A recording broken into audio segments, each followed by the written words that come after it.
Teman-teman, bersiap-siaplah karena video hari ini sangat penting. Sebenarnya kita harus membahas tentang power unit nomor 2 dari Ferrari yang akan diperkenalkan antara Barcelona dan Kanada, dan mengapa Ferrari hanya akan memperkenalkan power unit nomor 3 pada bulan Juli. Kita perlu berbicara tentang A2, kita juga perlu membahas Loic Serra dan Gotoni yang telah melakukan pekerjaan besar pada sasis aerodinamika, menyeimbangkan hubungan dengan mesin yang saat ini tidak berada di, katakanlah, level para pesaing, dan ini adalah titik lemah bagi Ferrari. Kita juga perlu membahas Lambias yang kemungkinan akan bergabung dengan McLaren pada tahun 2028 dan dengan demikian akan meninggalkan Red Bull di akhir tahun ini setelah menjalani periode garden life. Dan perhatikan juga masalah Verstappen, karena jika Lambiase pergi, mungkin Verstappen juga bisa meninggalkan Red Bull atau pensiun. Kita juga perlu membicarakan masalah pertemuan FIA, para pembalap, dan berbagai kepala tim, apa yang diputuskan dalam pertemuan yang berlangsung hari ini, 9 April. Dengan itu, mari kita mulai. Gambar yang muncul di Maranello dalam beberapa minggu yang memisahkan Miami dari sisa musim adalah gambar sebuah lokasi konstruksi yang bekerja dengan dua kecepatan berbeda dan hanya satu dari dua kecepatan tersebut yang terlihat dari luar. Di sisi power unit, situasinya lebih rumit daripada hasil di track yang terlihat menurut berita internal di paddock. Antara Barcelona dan Kanada akan ada power unit kedua yang disebut power unit nomor 2. Tetapi perlu dicatat bahwa ini bukanlah pembaruan, melainkan spesifikasi yang sama yang sudah digunakan, diperkenalkan hanya untuk memulai rotasi dan mengelola kilometer yang terakumulasi. Kabar baru yang sebenarnya, yang ditunggu dengan lebih banyak rasa ingin tahu secara teknis, adalah power unit nomor 3 yang akan memiliki spesifikasi baru pada mesin thermal dot mengikuti bantuan A2 ketika FIA memberikan izin yang diperlukan, dan tidak akan tiba sebelum bulan Juli. Inti dari semuanya adalah A2, mekanisme regulasi yang memungkinkan para pengemudi untuk menunda kinerja dalam mengembangkan mesin mereka dengan lebih bebas. Ferrari saat ini menunjukkan kinerja lebih dari 4% dibandingkan dengan benchmark, tetapi Miami akan menjadi penentu untuk menetapkan angka akhir, dan perbedaan antara 2 dan 4% bukanlah detail, karena itu adalah ambang yang akan menentukan seberapa banyak margin dalam pengembangan Maranello yang dapat dimanfaatkan. Akan ada paket tambahan pembaruan pada mesin atau 2 pertemuan pada 9 April yang juga didedikasikan untuk pengembangan mesin akan menjadi langkah kunci juga dalam hal ini. Mengenai mesin pembakaran internal, para insinyur sangat jelas harus ditingkatkan. Kami tahu dan kami akan melakukannya. Konsep baru, mesin endotermik sudah dalam tahap pengujian di Ferrari dengan tujuan untuk meningkatkan kinerja dan mengurangi degradasi termal pada suhu tinggi, tetapi waktu tidak dapat dikompresi. Pembaruan signifikan dari lisensi tidak diharapkan sebelum pertengahan musim panas, dan seluruh jalur pengembangan terintegrasi dalam proyek jangka panjang yang tunduk pada logika anggaran maksimum yang mengatur aerodinamika di latar belakang. Juga ada angka yang berat, defisit yang diperkirakan dibandingkan dengan Mercedes berkisar sekitar 30 tenaga kuda. 30 tenaga kuda yang Ferrari kompensasi setidaknya sebagian dengan sasis aerodinamika yang dianggap luar biasa oleh beberapa pengamat teknis pekerjaan. Loic Serra dan Diego Tondi digambarkan sebagai sesuatu yang sulit dijelaskan dengan parameter saat ini dan merupakan tindakan hampir rekayasa kreatif yang memungkinkan Ferrari SF26 untuk bersaing di posisi terdepan selama defisit mesin yang di era lain dalam kejuaraan akan berarti musim yang tertinggal. Sebaliknya, Ferrari ada di depan dengan 30 tenaga kuda lebih sedikit untuk bertarung dengan Mercedes. Jika ADU harus dikonfirmasi pada 4%, bahkan setelah pengukuran pertama yang kemudian akan dimulai di Miami, Ferrari akan memiliki salah satu jendela pengembangan yang paling langka yang diingat oleh sejarah terbaru Formula 1. Juga karena kita ingat bahwa ADU kemudian akan diukur setiap 6 balapan dan dapat berlanjut hingga 2027. Dan itu adalah jendela yang di Maranello mereka tahu tidak bisa disia-siakan. Mereka harus memanfaatkan ADU untuk mengejar Mercedes tahun ini tetapi juga tahun depan. Banyak dari kalian yang bertanya kepada saya, Marastro, apa gunanya memperkenalkan power unit pada bulan Juli ketika kamu sudah memperkenalkan satu pada bulan Juni? Ada perbedaan besar karena power unit nomor 3 yang akan diperkenalkan pada bulan Juli akan menjadi yang diperbarui dengan mesin thermal yang didorong maksimal. Jadi, dengan memperkenalkan power unit yang sama dengan yang pertama pada bulan Juni, yang akan menjadi power unit kedua, power unit itu menjadi yang untuk rotasi. Sementara unit ketiga yang Anda gunakan pada bulan Juli akan lebih banyak digunakan dalam sesi yang penting. Jadi, dalam kualifikasi balapan Anda akan selalu memiliki power unit yang Anda gunakan dalam sesi latihan bebas, dan kemudian Anda akan membuat lompatan kualitas dalam kualifikasi balapan. Jelas bahwa ketika sebuah tim memiliki mesin yang lebih berkinerja, mereka berusaha untuk menggunakannya secepat mungkin. Jadi jika Ferrari memiliki power unit nomor 3 siap pada bulan Juli, mereka akan menggunakannya di trek secepat mungkin untuk mendapatkan keuntungan dalam kualifikasi dan balapan. Jadi hati-hati, kita pasti akan melihat kedua power unit bergantian satu sama lain tergantung pada berbagai sesi antara latihan bebas, kualifikasi, dan balapan. Jadi ini akan menjadi sistem rotasi yang sangat rumit yang akan memungkinkan Ferrari untuk mendistribusikan jarak tempuh dengan lebih baik antara berbagai power unit dan memanfaatkan power unit yang lebih kuat, yaitu yang nomor 3. Tetapi hati-hati juga dengan berita dari Giampiero Lambiase yang datang pada saat jeda kalender. Insinyur trek bersejarah Max Verstappen akan meninggalkan Red Bull untuk bergabung dengan McLaren mulai tahun 2028. Yang pertama melaporkannya adalah media Belanda De Limburger dan The Telegraph yang secara tradisional sangat terinformasi tentang segala sesuatu yang berkaitan dengan juara dunia.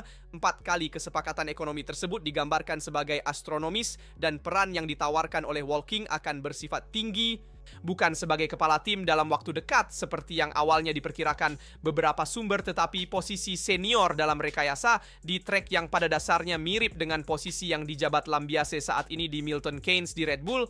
Namun untuk mencapai meja itu di McLaren, ia harus terlebih dahulu menjalani periode Guardian Leave yang panjang. Kontraknya dengan Red Bull berakhir pada tahun 2027 yang membuat ketidakhadirannya di pit hampir pasti sudah di musim depan. Perlu dicatat bahwa McLaren bukanlah satu-satunya calon untuk Giampiero Lambiase. Menurut Sky Sport, Aston Martin di Lawrence Stroll telah mengajukan tawaran yang lebih langsung peran kepala tim di Aston Martin, tetapi Lambiase menolak memilih tim papaya, dan itu adalah pilihan yang banyak berbicara tidak hanya tentang bobot spesifik project McLaren, tetapi juga tentang bagaimana Lambiase membayangkan jalur profesionalnya di tengah badai desas-desus yang menyertai berita tersebut. Juga muncul kabar tentang kemungkinan kembalinya Andrea Stella ke Ferrari, saran yang mungkin lebih dipicu oleh paspor daripada elemen konkret. Namun ada penyangkalan dalam hal ini yang datang dengan cepat dan dengan ketegasan tertentu. Dari Maranello tidak ada kontak terbaru dengan Andrea Stella, dan dari Walking tidak ada tanda-tanda pergerakan kontrak Andrea Stella dengan McLaren diperpanjang, dan menurut kabar di paddock hingga akhir 2030, dan kepala tim yang sama telah menegaskan dalam beberapa kesempatan betapa Project Walking adalah proyeknya, yaitu Project McLaren.Lambiase. Ketika tiba akan bergabung dengan struktur yang sudah solid, mengungkapkan beberapa fungsi spesifik tanpa mengganggu tanggung jawab puncak dan di latar belakang. Yang tak terhindarkan juga kembali muncul tema Verstappen. Karena Max selalu berbicara terbuka tentang hubungan dengan Lambiase, kehilangannya akan sulit diterima.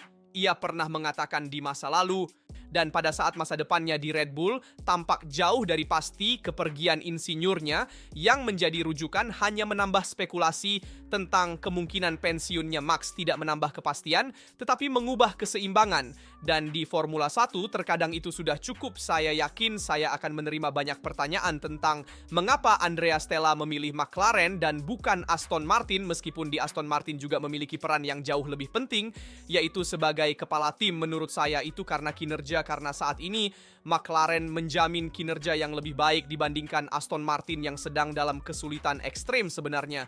Selisih dari mesin referensi diperkirakan sekitar 90 tenaga kuda total antara Mercedes dan Aston Martin. Sebenarnya bukan hanya pada mesin. 90 tenaga kuda disumbangkan oleh rangka aerodinamis dan mesin itu sendiri. Namun, itu adalah selisih yang sangat besar dibandingkan dengan yang pertama di klasemen dan juga terkait dengan posisi di Aston Martin. Jika kamu pergi ke Aston Martin dan proyeknya tidak berjalan dengan baik, kamu hampir pasti akan meninggalkan tim karena Lawrence Stroll akan menggantimu dengan orang lain. Sebaliknya, di McLaren mereka memiliki struktur yang lebih bersih. Mereka juga memberikan lebih banyak kepercayaan kepada insinyur mereka dan figur-figur referensi mereka. Jadi, di McLaren dia akan memiliki posisi yang lebih solid. Dia juga akan menjadi insinyur lintasan atau setidaknya memiliki peran senior sebagai insinyur, bukan kepala tim, dan akan bekerja sama dengan Andrea Stella. Jadi hati-hati, dia juga bisa mengambil peran yang lebih manajerial, sedikit seperti Jerome D'Ambrosio dengan Vasseur, jadi peran pendamping Andrea Stella di McLaren. Namun saya mengerti pilihan Gianpiero Lambiase untuk pergi ke McLaren dan bukan Aston Martin karena itu memberinya lebih banyak stabilitas dari sudut pandang ini. Perhatikan bahwa akan ada periode garden life pada tahun 2027. Kemudian dia akan debut di McLaren pada tahun 2028. Pilihan Verstappen untuk meninggalkan tim di Red Bull juga bisa jadi masuk akal.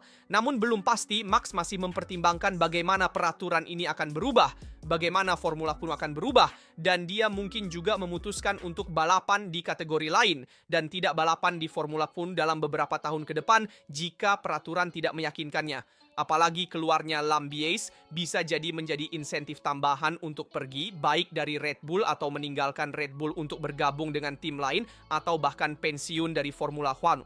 Beberapa orang juga memperkirakan beberapa tahun jeda menurut saya ketika Max pergi dari Formula One, ya sulit baginya untuk kembali, jadi mengapa dia tidak ingin sendiri. Jadi kita akan melihat sedikit bagaimana skenario ini akan berkembang. Yang pasti, hingga saat ini satu-satunya berita resmi adalah bahwa Lambiase akan bergabung dengan McLaren pada tahun 2028. Namun mari kita juga bicarakan tentang tes yang dilakukan Ferrari pada bulan April ini. Sebenarnya tidak ada lampu merah, tidak ada dinding, tidak ada radio. Namun tahun ini jeda paksa yang disebabkan oleh pembatalan Grand Prix Bahrain dan Arab Saudi telah mengambil makna yang berbeda bagi banyak tim. Bukan jeda istirahat, tetapi jendela kerja yang harus dimanfaatkan hingga hari terakhir yang berguna. Ferrari adalah salah satu yang paling aktif sebenarnya di Fiorano. Ferrari SF2 Tisham turun ke lintasan untuk tes Pirelli yang didedikasikan untuk pengembangan ban basah. Akhirnya, ini adalah kegiatan dukungan untuk pemasok tunggal tanpa keuntungan kompetitif langsung, tetapi pada praktiknya, setiap kilometer yang ditempuh dalam kondisi lintasan basah adalah 1 kilometer data yang dalam akhir pekan balapan yang ditandai oleh hujan dapat membuat perbedaan pada pengaturan, manajemen termal, ban, dan pilihan strategis. Untuk sebuah mobil seperti Ferrari SF26 yang dalam kondisi basah belum mengumpulkan pengalaman signifikan di musim ini adalah kesempatan yang sulit untuk diabaikan. Tetapi tes di Fiorano bukanlah episode terpisah, itu harus dibaca sebagai tahap terakhir dari program yang lebih luas yang dibangun Maranello. Di sekitar bulan istirahat ini, sebelumnya tim telah menggunakan Mugello untuk sesi TPC dengan Ferrari SF25 yang dari tahun 2025 salah satu mobil yang sekarang tersedia berkat fleksibilitas regulasi yang lebih besar yang diperkenalkan dengan siklus teknis baru yang memungkinkan penggunaan mobil tahun sebelumnya untuk melakukan tes TPC. Di belakang kemudi bukanlah pembalap utama, tetapi pembalap cadangan dan pengembangan, Antonio Giovinazzi, Arthur Leclerc, dan Antonio Fuoco. Namun, langkah kunci datang dan akan datang dengan hari pengambilan gambar sejauh 200 km yang direncanakan di Monza, ketika pada 22 April, tim akan mulai memverifikasi di trek paket pembaruan yang ditujukan untuk Miami termasuk sayap terkenal ala reverse, jadi ala Macarena, karena disitulah semua berkumpul pengembangan besar yang diharapkan untuk perjalanan ke Amerika mencakup antara elemen yang paling dinanti yaitu sayap Macarena yang merupakan solusi aerodinamis yang dirancang untuk mengurangi drag di area perpanjangan dan mengembalikan Ferrari SF26 dengan kecepatan puncak yang lebih tinggi dengan drag yang lebih rendah. Tujuan keseluruhan adalah meningkatkan efisiensi tanpa mengorbankan downforce yang sejauh ini telah menjadi salah satu kekuatan mobil. Di latar belakang, pekerjaan pada pengurangan berat minimum dan deliberasi akhir komponen baru, Ferrari juga membangun di Miami 1 km demi 1 km, dan bahkan ketika kamera dimatikan, mereka terus bekerja terutama pada dasar baru yang seharusnya debut di balapan Amerika pada 9 April. Perhatian bahwa juga diadakan seri pertama pertemuan yang dalam beberapa minggu ke depan akan menentukan regulasi masa depan Formula 1 tahun 2026, sebuah pertemuan virtual. Jadi sebuah pertemuan yang tidak fisik, tetapi virtual antara kepala tim FIA dan FM persiapan yang tidak menentukan dengan tujuan untuk menganalisis data nyata yang dikumpulkan dalam 3 balapan pertama dan mulai menyaring proposal yang ada keputusan yang sebenarnya akan datang pada 20 April dalam sesi pleno yang akan menjadi momen kebenaran dengan suara yang bisa mengubah wajah kejuaraan mulai dari Miami. Masalah mendasar sudah diketahui dan balapan pertama membuatnya sulit untuk diabaikan. Fenomena super clipping pemotongan tajam dari dorongan listrik di akhir garis lurus selama fase pemulihan energi menciptakan perbedaan kecepatan yang berbahaya bagi mobil yang bersangkutan. Insiden antara Berman dan Colapinto di Jepang telah mengubah tema teknis menjadi masalah keamanan. Proposal yang lebih konkret di meja adalah peningkatan daya pemulihan dari 2050 menjadi 350 kW selama fase-fase ini untuk mengurangi perlambatan mendadak dan menjaga aliran pergerakan yang lebih homogen. Juga dibahas untuk menurunkan batas pengisian daya dalam kualifikasi dari 9 menjadi 6 megajoule untuk pengelolaan aerodinamika yang lebih bebas dan aktif sepanjang putaran, serta kemungkinan perubahan pada protokol yang mengatur penggunaan sayap bergerak, sebuah area yang namun menimbulkan pertimbangan serius dalam hal situasi dan kinerja serta keselamatan. Apa yang tidak ada di meja, setidaknya untuk tahun 2026 ini adalah perubahan dalam rasio energi antara mesin thermal dan komponen listrik. Tidak akan ada peralihan dari hampir 50-50 saat ini menuju distribusi yang lebih menguntungkan untuk mesin endotermik seperti 60-40. Intervensi itu, jika memang akan terjadi, secara struktural terikat pada waktu homologasi dan tidak dapat debut sebelum 2027. Di tengah kekacauan regulasi ini, juga terdengar suara Lewis Hamilton yang mengatakan persis apa yang banyak orang pikirkan tanpa mengatakannya. Sebenarnya orang Inggris telah menggambarkan situasi yang mengecewakan dengan ketepatan seseorang yang telah berada di pedok selama 20 tahun. Saya tidak berharap banyak, saya berharap ada perubahan penting yang dapat dilakukan, tetapi akan ada terlalu banyak orang yang berpikir tentang bagaimana mengubahnya dan tidak akan ada keputusan yang diambil. Hasilnya tidak pernah memuaskan dalam diskusi ini. Di balik metafora ini, jelas ada kritik langsung terhadap metode yang didorong oleh setiap pembuat amandemen yang dirancang untuk menutupi kekurangan proyek mereka sendiri dengan para pembalap yang diabaikan, meskipun mereka adalah satu-satunya yang tahu apa yang sebenarnya terjadi di dalam kokpit. Singkatnya, pertemuan pada 9 April ini menentukan langkah pertama, kemudian akan ada pertemuan lain pada 16 April, dan kemudian akan ada pemungutan suara pada 20 April, 3 minggu untuk memutuskan apakah Formula One ini benar-benar ingin memperbaiki diri atau hanya ingin menambal. Dan juga perhatian pada masalah perubahan peraturan 2026 terkait dengan skid metal. Sebenarnya masalah ini dibahas sedikit lebih sedikit dibandingkan dengan super clipping sayap bergerak, tetapi sangat penting karena ada kewajiban skid metal depan pada plank. Artikel C36 dari Peraturan Teknis 2026 memperkenalkan serangkaian norma ketat tentang skid tengah yang bergeser di atas aspal adalah bagian bawah kendaraan dengan ketebalan nominal yang ditetapkan pada 10 mm dengan toleransi keausan maksimum 2 mm. Jika di titik pengukuran manapun pelatuk turun di bawah 8 mm, diskualifikasi akan segera terjadi.